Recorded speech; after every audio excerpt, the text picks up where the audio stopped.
እንግዲህ አበው እንደሚሉት ምንም በብርሌ ነገርን በምሳሌ ይባላልና ለምሳሌም ጌታ ያስተምራቸው ነበረ። እህታችን እንደተረዳሽ አስባለሁ። ደግማችሁ ለመክፈል አትጣጣሩ እያልን ነው። ጌታም እያለን ነው። የተከፈለ ዋጋ አለ። ያንን ዋጋ ሰው ምንም ቢያደርግ ሊከፍል አይችልም። በተከፈለ ዋጋ ላይ ለመግደርደር ካልሆነ በስተቀር የከፋዩን ዋጋ ማቃለል ካልሆነ በስተቀር ወይ ደግሞ መናቅ ካልሆነ በስተቀር እኛ ክርስትና ህይወት ላይ የምንከፍለው ነገር የለንም። ኦልሬዲ የተከፈለ ዋጋ አለ። በቃላት ሊተመን የማይችል በገንዘብ ሊተመን የማይችል በቃላት ሊገለጥ የማይችል ዋጋ ማለት ነው። አምላክን ሰው አድርጎ ወደዚህ ዓለም ያመጣ ማለት ነው። ሊሆን የማይገባውን ነው የሆነው። ሊሆን የማይገባውን ነው የሆነው። አምላክ ሰው የሆነው ከሰማያት ወርዶ ከድንግሊቱ መወለድ ያስፈለገው የሆነ ፕራንክ ሊያደርግ አይደለም፣ ድራማ ለመስራት አይደለም የመጣው። እና ይሄ ዋጋ በቃላት አይደለም፣ መሞቱ አይደለም መወለዱ እንኳን ያስገርመናል። የዘላለም መገረሚያችን ሆኗል። መወለዱ ራሱ የተወለደበት አወላለድ የመረጣት ሴት በእንዴት አይነት አወላለድ እንደተወለደ ሁሉ ቀን ሰኞ፣ ማክሰኞ፣ ሮብም ሐሙስም በምነቃ ሰዓት ላይ ሳስበው አምላኬ የሆነልኝን ያስደነግጠኛል፣ ያስገርመኛል፣ ያስለቅሰኛል። አይደለም መሞቱ አይደለም መወለዱ ገና ከውልደቱ ጀምሮ ከወለደችው ቅድስት ሴት ጀምሮ በምን አይነት አጸናነስ እንደጸነሰችው እንዴት እንደተወለደ የት ቦታ እንደተወለደ ቦታውም ጭምር በበረት በግርግም ጠቀለለችው ተብሎ የሚባለው ማለት ነው። ይሄ ራሱ ያስገርመናል ሁሉ ቀን ማለት ነው። በፍጥረት ታሪክ ተሰምቶ የማይታወቅ ነገር ነው የሆነው። ይህንን የሆነው ለምንድን ነው? በቃ እንደዚሁ ይገረሙ ምናምን ነገር ብሎ በማስገረም ብቻ አምላክ ከአንዲት አይሁዳዊት እስራኤላዊት ልጃገረድ ድንግል ሴት ተጸነሰ። ይገርማል፣ ይገርማል፣ ይገርማል፣ ይገርማል ብቻ እያልን እንድንኖር ነው አይደለም። በሱ ተገርመን ሳንጨርስ ሞቱ ደግሞ ጭራሽ ያስገርመናል። ሲወለድ ክብር በሌለው ቦታ ተወለደ፣ ሲሞት ክብር በሌለው ቦታ በመስቀል ላይ ነው የተሰቀለው። ሁለቱም የተወለደበትም የሞተበትም ቦታ ክብር የለውም ቦታው።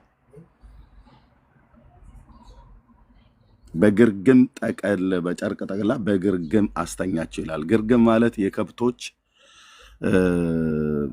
የእንስሶች ማደሪያ ማለት ነው። ከብቶች እንኳን ብሎ የሚለው የእንስሶች ማደሪያ ማለት ነው። ግርግም ብሎ የሚለው ቃል ማለት ነው። ለኔ ለረኛው በደንብ ይገባኛል። በግርግም ውስጥ ከብቶች ያድራሉ። ለከብቶች ማለት እንስሶች ማለት ነው። እንስሶች አልኩኝ፣ ከብቶች እንስሶች ማደሪያ ይባላል። ማንም ሰው ያን ቦታ አይመርጠውም። እንኳን ለመወለድ ምንድነው ተጠቅልሎ በጨርቅ ለመተኛ አይደለም ለመቀመጫ እንኳን አይመርጠውም፣ ለጥቂት ሰዓት ማለት ነው።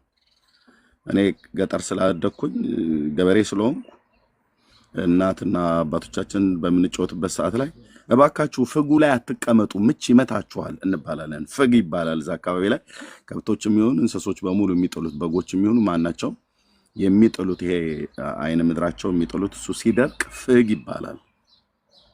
እና እዛ ላይ አትቀመጡ ምች ይመታችኋል ይላል። የእንስሶቹ ፍጋቸው ብቻ ሳይሆን ሽንታቸው ሙሉ ጭምር አብሮ ስላለ ያንን ቦታ አይደለም ተጠቅልሎ ለመተኛት አይደለም ለመቀመጥ ለአንድ አፍታ እንኳን ማንም አይፈልገውም። ማንም ምች ይመታችኋል እየተባለ ነው፣ እየተቆነጠጡ ነው፣ እየተቆጡ ነው የሚያስነሱን። ጌታዬ ኢየሱስ ክርስቶስ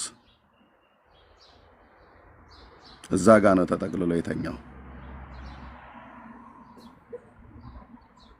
በሰራው ዓለም ይሁን በሚል ቃል በፈጠረው ዓለም ውስጥ እና በመልኩና በአምሳሉ በፈጠረው ሕዝብ መካከል ተገኝቶ የተገኘለት ቦታ ግን ያ ነበር። ዓለም የሰጠችው ቦታ ያን ነበር። ዛሬም ሰዎች በህይወታቸው ፍግ ውስጥ የጣሉት አሉ። ስለ ኢየሱስ ክርስቶስ ሲነገር የህይወታቸው ፍግ ብለው የጣሉት አሉ። የሱ ተርታና የሱ ተራ እዛ ጋ ነው ብለው ኢየሱስን በፍግ ውስጥ የመጣል ያህል ማለት ነው። ስለሱ ሲነገር አይሰሙም፣ ይቆጣሉ፣ ይናደዳሉ፣ ይራገማሉ፣ ይሳደባሉ፣ አልፈውም ይገላሉ።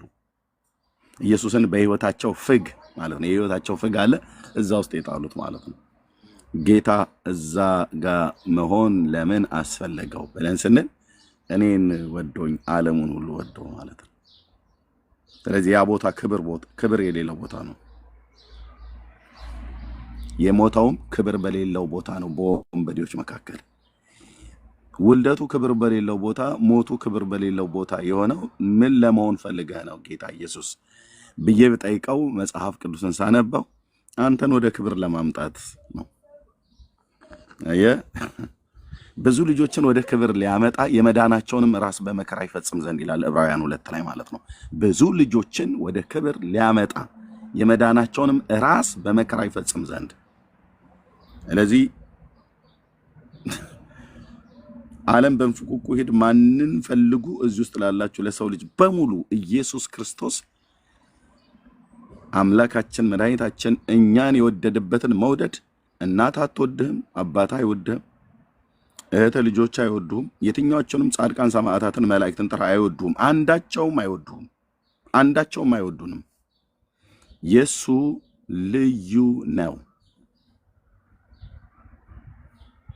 እነሱ ቢወዱት እኛ በተፈጠርንበት ባህሪያት የተፈጠሩ ከመላእክቶች እኛ በተፈጠርንበት ባህሪያት የተፈጠሩ ሰዎች ናቸው። እሱ ግን የኛን ባህሪው አድርጎ አምላካዊ ባህሪውን እንደ ኮት አውልቆ ሳይጥል አምላካዊ ባህሪውን ይዞ ሰዋዊ ባህሪውን ገንዘቡ አድርጎ ከድንግሊቱ ሴት የተወለደበት ምክንያት እኛን ለማዳን ነው። ይሄን ናገርና ለብፁዕ ልስጠው፣ ከዛ ወደ ይፍታዬ እመጣለሁ። ቀደም ወንድምነት አንድ ጥሩ ምሳሌ ጠቅሶልሽ ነበርና እኔ ዳንኤልና አንቺን አገኘኋችሁ ልበል ባካል እና አንድ ትልቅ ሆቴል ላይ ወስጃችሁ መናው እኔ እናንተን አገኘኋችሁ። እኔ አይደለም ወስዳችሁ ሆቴል እናንተ አንድ ሆቴል ላይ ገብታችሁ ዳንዬ ምሳ እየጋበዘሽ ወይ አንቺ ደግሞ ምሳ እየጋበዝሽው እየበላችሁ እየጠጣችሁ ሆቴል ውስጥ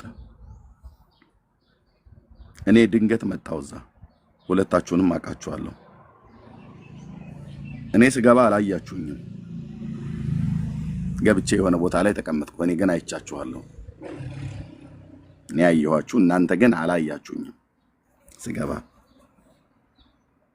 እና እናንተ እየበላችሁ ጠጥታችሁ እየተጫወታችሁ ነው። እኔ ገብቼ ቁጭ አልኩኝ። አስተናጋጇን ጠርቼ ስላየኋችሁ እነዛ ኮርነር ላይ የተቀመጡት እህትና ወንድም ቢላቸውን እስኪ አምጪልኝ ተከፍሏል ወይ ብዬ ጠይቃታለሁ። አይ አልተከፈለም፣ ገና እየበሉ እየጠጡ ነው፣ አልተከፈለም ብላ ብትል ቢላቸውን አምጪልኝ ብዬ እላታለሁ። ከዛ ቢሉን ታመጣልኛለች፣ የእናንተን ሂሳብ ማለት ነው። $1000 $3000 ብሉ አምጪ እኔ ነኝ የምከፍለው ብያት ሂሳቡን አመጣችልኝ። ለበላችሁት ለሚጠጣችሁት ሆቴሉ ያወጣውን ዋጋ እዛ ጋር የሚመጥነውን ዋጋ ያወጡትን ያንን ፕራይስ እኔ እከፍላለሁ አልኩኝ። አመጣች ቢሉን ከፈልኩኝ። እኔም ተጠቅሜ ወጣሁ። ቡና ወይ ሊሆን ይችላል የመጣሁት የነበረው ወጣሁኝ። ስወጣ ከፍዬላችሁ ነው የወጣሁት። ከፍዬም ስወጣ እናንተ አላያችሁም። በኋላ ላይ ሂሳቡን ይከፈል ተብሎ ማነው እንክፈል ቢል አምጪ ብለው በሚሉሽ ሰዓት ላይ ሂሳቡ ተከፍሎላችኋል ብለሽ በያቸው። የሰሜን ጥዬ ሄዳለሁ ለሷ ማለት ነው። እንትና የሚባለው ወንድም ወይ እንትና የሚባለው ሰው ሂሳባችሁን ከፍሎላችኋል ብላ ለእናንተ ተነግራችኋለች በኋላ ማለት ነው። አስተናጋጇ ቢል አምጡ ስትሉ በዛ ሰዓት እህቴ ቤቲ ይችን ጥያቄ ልጠይቅሽ። ማይኩን ክፈችና ቤተርዛ ነው ቤቲ ነው የሚለው። እሺ በዛ ሰዓት ሂሳቡን ከፍዬላችሁ ወጥቻለሁ። ስገባም አላያችሁኝም፣ ከፍዬም ስወጣ አላያችሁኝም። እና ሂሳቡን አምጪ ብላችሁ ስትሏት ምናልባት አንቺ ኮንሽ ዳንዬን የጋበሽው አይ ተከፍሏል እኮ ቤተርዛን ብላ ብትልሽ ማን የከፈለውን አይደልሽ ብለሽ ምትያት? አዎ ምክንያቱም አላየሁትም። አዎ አዎ ኦኬ። ከዛ ስሜን ተነግርሻለች አይደል? ስሜን ጥዬልሽ ስለሄድኩኝ ኤርሚያስ ነው የከፈለላችሁ ተብሎ ይባል። ቀጥሎ ምን አይነት ባለጌ ሰው ነው? እንዴት ቢንቀን ነው? ነውር ነው ያደረገው ነው ብለሽ ምትይው ወይስ እንደምትያት? ኧረ ከፍለህልኝማ ለምን እሰድብሃለሁ? አመሰግናለሁ እንጂ አይ ባሰድብኝም ደግሞ አይ ቆይ ግድ የለሽም እሱ የከፈለው እንዳለ ሆኖ እኔ በሱ አከፋፈል ብዙ ስለማላምን እኔ ራሴ ደርቤ ልክፈልስ ብለሽ ትያለሽ? አይደለም። ለምን አትከፊም? ኦልሬዲ ተከፍሏላ። ይበቃል የኔ መክፈል እንዴ? ለምን ጨምራታለሁ እኮ የኔ መክፈል ይበቃል አይደል? አዎ በቂ ነው። ታምኝበታለሽ በእኔ መክፈል? እንዴ አምንበታለሁ። አዎ ከፍለህልኛል እኮ ሂሳቡን ከተዘጋ ለምን እኔ ለመክፈል እንትን እላለሁ?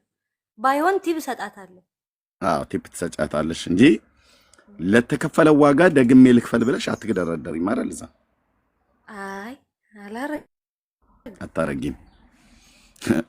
አሁን ግን እያደረግሽ ነው በነፍሳዊ ዓለም ላይ ለተከፈለልሽ ዋጋ ደግሜ ልክፈል ትያለሽ። ኢየሱስ የከፈለው ዋጋ በቂ ነው። ታዲያ ምንድነው ማለት ያለባት ቤተርዛን? አሁን እኔ ከሄድኩኝ በኋላ ስሜን ጥዬ ስለሄድኩኝ የምታውቂኝ ሰው ነሽ። ስልኬ ካለሽ ደውለሽ ምንድነው የምትይኝ? አንተ ባለጌ እኛ የምንመገብበት ሆቴል ውስጥ መተህ ቡና ጠጥተህ ደግሞ አልበቃ ብሎ እኔን እንዴት ብትቆጥረኝ ነው? ድሃ መስያለሁ እንዴት ትከፍልልኛለህ ነው የምትይኝ? ደውለሽ ብታገኝ አይደለም ምን እንደምትይኝ ስለከፈልኩልሽ ባይሆን አመሰግናለሁ። ወዳጄ አደርግሃለሁ። ቴንክ ዩ ኔት። ልክ እንደዚህ ሁሉ ማለት ነው ጌታ ኢየሱስ ክርስቶስ ከፍሎ ከሄደልን በኋላ ነብየ እግዚአብሔር ዳዊት እንዳለው አድርገህልኛልና ለዘላለም አመሰግናለሁ ልንለው ሲገባ ቤተርዛን አምላክ ሰው የድንግሊቱ የማህፀኗ ፍሬ የእግዚአብሔር ልጅ ኢየሱስ ክርስቶስ የሚመጥነውን ለበደልና ለኃጢአቴ ቀራንዮ ኮረብታ ላይ የተቀጣውን ዕዳችንን የከፈለውን ጌታ ተከፍሎልሻል የሚል ልክ እንደ ወይተሯ እንዳስተናጋጇ እነ ዮሐንስ ጻፉልሽ ማለት ነው። እነ ማቴዎስ ጻፉት፣ እነ ቅዱስ ጳውሎስ ጻፉት። ተከፍሏል የሚል የዕዳ መዘጋት ማለት ነው። እና ያንን የከፈለው አካል ደግሞ በጣም የሚወድሽ ወዳጅ ነው ተብሎ ያ ወዳጅ እግዚአብሔር ነው። እግዚአብሔር በልጁ በክርስቶስ ኢየሱስ በኩል ከፈለው። ከመውደዱ የተነሳ ከፈለው ተብሎ የተጻፈውን የፍቅር ደብዳቤ መጽሐፍ ቅዱስ ዕዳው የተዘጋበትን ቢል መጽሐፍ ቅዱስ እሱን ካነበብሽ በኋላ ቀና ብለሽ እኔ መቼ ራሴን እኮ በራሴ አጸድቀውና አድነው ነበረ። መተህ ከድንግል ሴት ልትወለድም አይገባህም ነበር። ብዙ ድካም ነው የደከምከው። እኔ መቼ በራሴ እኮ ድን ነበረ ብለን ማንም ሰው አይልም በጌታ ላይ። ስለዚህ ምንድነው የሚለው? ጌታን አድርገህልኛልና ለዘላለም ነው፣ ልብ በይ፣ ለዘላለም አመሰግንሃለሁ ብለሽ ጌታን ስታመሰግኝ ምንድነው የተደረገልሽ ቤተርዛን ብሎ አንድ ሰው መጥቶ እንትን ልሽ ይችላል። ባንቺ ምስጋና ላይ ሊያላግጥ ይችል ይሆናል። ምንድነው የተደረገልሽ እንዴ? አልሰማህም እንዴ? ምን አዳምና ዘሩ በወደቀበት የኃጢአት ውድቀት ወድቄ ሳለሁ በፍጥረቴ የቁጣ ልጅ ሆኜ ሳለሁ የሰማይ የምድር ጌታ ይሁን በሚል ቃል ሰማያትና ምድርን የፈጠረ በውስጡ ያሉትን ፍጥረታቶችን ሁሉ የፈጠረው አምላክ እኔን ለማዳን ከሰማያት ክብሩን ትቶ ዙፋኑን ትቶ አንዲት እስራኤላዊት ድንግል ሴት ማርያም የምትባለዋን ምርጫ አድርጎ ከሷ ማህፀን ተጸነሰ በእግዚአብሔር መንፈስ ቅዱስ መለኮታዊ ኪነ ጥበብ። እናስ ለበደል ለኃጢአቴ ሊሞትልኝ ተወለደ፣ አደገ፣ በቁመትና በጥበብ በሰውና በእግዚአብሔር ፊት አደገ፣ አስተማረ፣ ለበደል ለኃጢአቴ ሞተ፣ ተቀበረ፣ በሶስተኛው ቀን በቅዱሳት መጽሐፍት እንደተጻፈ ከሙታን እኔን ስለማጽደቅ ከሙታን ተለይቶ ተነሳ።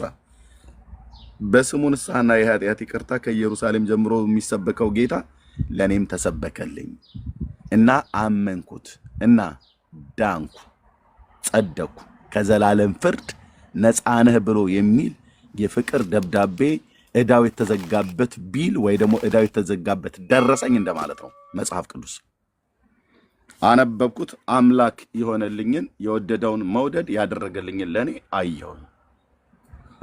ለዚህ ነው አድርገህልኛልና ለዘላለም አመሰግንሃለሁ ብዬ የምለው ብለሽ ለዛ ሰው ትመልሽለታለሽ ማለት ነው።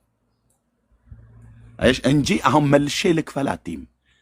ስለ በደል ስለ ኃጢአታችን ቀራንዮ ኮረብታ ላይ እግዚአብሔር ልጅ ደም ፈሷል፣ ዋጋ ተከፍሏል፣ የሚመጥን ዋጋ ተከፍሏል። አሁን አትግደርደሩ። አንዳንዶቻችሁ በስራዬ ሰርቼ ያንን ዕዳ ከፍላለሁ አትችልም። ብራዘር አትችልም። በኢየሱስ ክርስቶስ ሞት ላይ ምራቅ የመትፋት ያለው ደሙ ላይ ደሙን የማክፋፋት ያለው በስራዬ ነው የምጸድቀው ብሎ ማለት ደም የማክፋፋት ያለው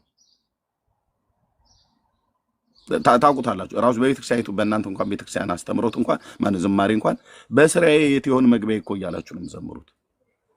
በቃ በሰው ስራ ሰው የሚገባው የት ነው? ሲኦል ነው የሚገባው። የኛ ስራችን የትኛውም የማንኛውንም ሰው ስራ ጠሪ አምላኬ ጌታዬ ኢየሱስ ክርስቶስ ከሰማያት ወርዶ የማንችለውን ነው የማንከፍለውን የከፈለልን።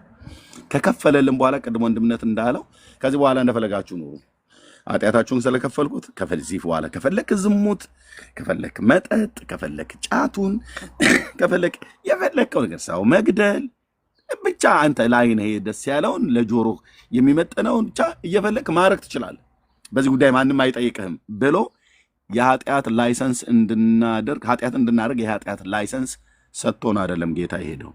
በቅድስናና በጽድቅ ኑሮ እንድንኖር በጸጋው ካዳነን በኋላ ይህንን ለዚህ ህይወት ተጠርተናል ማለት ነው። ለዚህ ነው እኔ ከጥቂቶች ይህንን የእውነት መንገድ ከሚያሰድቡ ጴንጤዎች ውጪ በንጽህና ኑሮ ነው የምንኖረው። ኑሯችንን የሚያውቅ አጠገባችን ያለ ሰው ነው። ያንን ደግሞ እንድንኖር ጌታ ኢየሱስ ክርስቶስን ስናምንና ስንቀበል በተሰጠን ጸጋ ማለት ነው። ኃጢአተኝነትና ዓለማዊ ምኞትን የሚያስክደው ቅድሞ ወንድምነት ያለው የእግዚአብሔር ጸጋ በህይወታችን ላይ ስለፈሰሰ በምንም አይነት መልኩ የዝሙት መንደር አልገኝም። እንትናም ትባሏን ሴትዬ ቆይ ልጥበሳት ብዬ አልሄድም። ያንን የኃጢአት ሰንኮፍ ነው ከውስጤ ነቅሎ የጣለው። ኦኬ በቃ ያንን መንገድ የምፈልግበትን ጎዳና እንዳልሄድ እግዚአብሔር የተባረከች ሚስት ሰጥቶኛል። የቅድስና ኑሮ ማለት ነው። እግዚአብሔር ደስ በሚሰኝበት መንገድ ጋብቻ ንጹህ ነው፣ መኝታውም ቅዱስ ነው፣ አመንዝሮችን እግዚአብሔር ይቃወማል ብሎ ስላለ በዛ በምንዝርና መንገድ እንዳልሄድ እድሜም ስለደረሰ ሚስትን ጌታ ሰጥቶኛል ማለት ነው። አለቀ። ስለዚህ በጥንቃቄ እንኖራለን። ሚስቴን ይዤ ሌላ ቅልውጥ ጋር አልሄድም። እንዳልሄድ ደግሞ እግዚአብሔርን አምላኬን ቃል አነባለሁ፣ እጸልያለሁ፣ አዋዋሌንም አስተካክላለሁ። ክፉ ባልንጀርነት መልካሙን ጠባይ ያጠፋል ብሎ እንደሚል ሌሎች ሰዎች ክፉ ባልንጀሮች ሆኑ እንደው አንዴ ያለ አይደል የስርቆቱ ይጣፍጣል ምናምን ነገር ብሎ በሚል ከመጽሐፈ ምሳሌ ላይ ጠቅሶ የኃጢአታዊ መንገድን እንዲሄድ የሚከፋፋይ ሰው ካለ ዞር በለዋለሁ። እኔ የሥላሴ ባሪያ ነኝ፣ እንዲህ አይነት መንገድ ላይ አልገኝም፣ ዞር በል። ለዚህ ህይወት ክርስቶስ አልጠራኝም፣ ለዚህ ህይወት አልዳንኩኝም። የዳንኩትኝ በጽድቅና በቅድስና ኑሮ ልኖር ነው። በኢየሱስን የሚረዳንን ደግሞ ጸጋ ለማግኘት በጸጋው ዙፋን ፊት ዕብራውያን ላይ እንዳለው ሁሌ አባ ለዓይኖቼ አምሮት ለሥጋዬ ፍቃድ አሳልፈህ አትስጠኝ። በወደቀ ዓለም ላይ ነው የምኖረው። በማየው ነገር እንዳልወሰድ፣ በምሰማው ነገር እንዳልወሰድ የሚረዳው እጅህ ይርዳኝ። ቀኝህና የፊትህ ብርሃን ሁሌ ይብራልኝ። ልክ ዳዊት እንዳለ ማለት ነው። ጎልማሳ መንገዱን በምን ያነጻል? ቃልህን በመጠበቅ ነው። በፍጹም ልብ የፈለግኩ ከትእዛዝህ አታርቀኝ። አንተን እንዳልበድል ቃልህን በልቤ ሰወርኩ እንዳለ የእግዚአብሔርን ቃል በልቤ ሰውሬ ማለት ነው። እና ዕለት ዕለት እለዋለሁ አትነሳ በማለዳ ምሕረትህን አሰማኝ አቤቱ ነፍሴን ወደ አንተ አንስቻለሁ። አንተ አምላኬ ነህና ፍቃድህን ለማድረግ አስተምረኝ፣ ቅዱሱ መንፈስህም በጽድቅ ምድር ይምራኝ እለዋለሁ። እያነባው በጌታዬ ፊት አትጣለኝ፣ ለዓይኔ አምሮት ለሥጋዬ ፍቃድ ተላልፌ እንዳልሰጥ፣ ለወጣትነትም ለጉብዝና ለጎልማስነትም ምኞት ተላልፌ እንዳልሰጥ እርዳኝ እለዋለሁ። እርዳኝ ብለው የሚሉትን ይረዳቸዋል። አድነን ብለው የሚሉትን ያድናቸዋል። መስቀል ላይ ሆኖ አድነኝ ብሎ ያለውን አዳነው፣ የሰደበውንስ አላዳነውም። ፍርዱ በማን ይሆናል? በራሱ ላይ ማለት ነው። በራሱ ላይ ይሆናል። እርዳኝ ብለው ላሉት ይረዳል። እኔ ምስክር ነኝ፣ በእውነት እኔ ምስክር ነኝ። እዚህ ያሉ ወንድሞቼ እናቶቼ ምስክሮች ናቸው። እርዳን ብለው ላሉት ይረዳቸዋል። አትጣለኝ ያዘኝ አባ ብለው ላሉት ይይዛል። አንተን ማሳዘን አልፈልግም በኑሮዬ በንግግሬ በድርጊቴ ብለው ላሉት እግዚአብሔር የሰውን ሕይወት ይለውጣል። እና የሽ ለተከፈለ ዋጋ ተመልሰሽ አትከፊም፣ ቅድም እንዳልሽው ማለት ነው። ስለዚህ አድርገህልኛልና ከፍለህልኛልና ኤርሚያስ ቴንኪው ነው ብለሽ የምትይው ደውለሽ ማለት ነው። ስለዚህ አሁን ጌታ መባል ያለበት ምንድነው? አድርገህልኛልና የዛሬ 2000 ዓመት መተክ ማንም ሊከፍለው እናቴም አባቴም ዘር ትውልዴ ቢሰለፍ የዚህ ዓለም ፕላኔት ላይ ያለ ትልልቅ ሀብታሞች ሀብት ንብረታቸውን፣ ዩሮአቸውን፣ ዶላራቸውን፣ ፓውንዳቸውን አጠራቅመው እነሱ ሁሉ ሊከፍሉልኝ የማይችሉትን የኃጢአትን ዕዳዬን ቀራንዮ ኮረብታ ላይ ከፍለህልኛልና የእግዚአብሔር ልጅ የዳዊት ልጅ ለዘላለም አመሰግንሃለሁ ተብሎ ምስጋና ነው ለሱ መሰጠት ያለበት እንጂ አትግደርደሩ ሌላ ክፍያ ለመክፈል ማለት ነው። እሺ ልጠይቅህ እዛ ለብፁዕ እንስጣውና ስለቆየ ማለት ነው። ይቅርታ ከዛ ሰጥ ቀበልሻለሁ። ከታች ማነው የፍታይም ስላለ ያዡ ጥያቄሽን እንዳትረሹ። ቴንኪው ወገኖች ተባረኩ። ሶሪ ስላስረዘም ብፁዕ መቀጠል ይችላል። ቴንኪው ግን ሁላችሁም እዚህ ያላችሁ የፍታይም ማነው አጉማስ እና ኩሲ ሁላችሁም ቴንኪው በትዕግስት ስለሰማችሁን እኛም እንሰማችኋለን።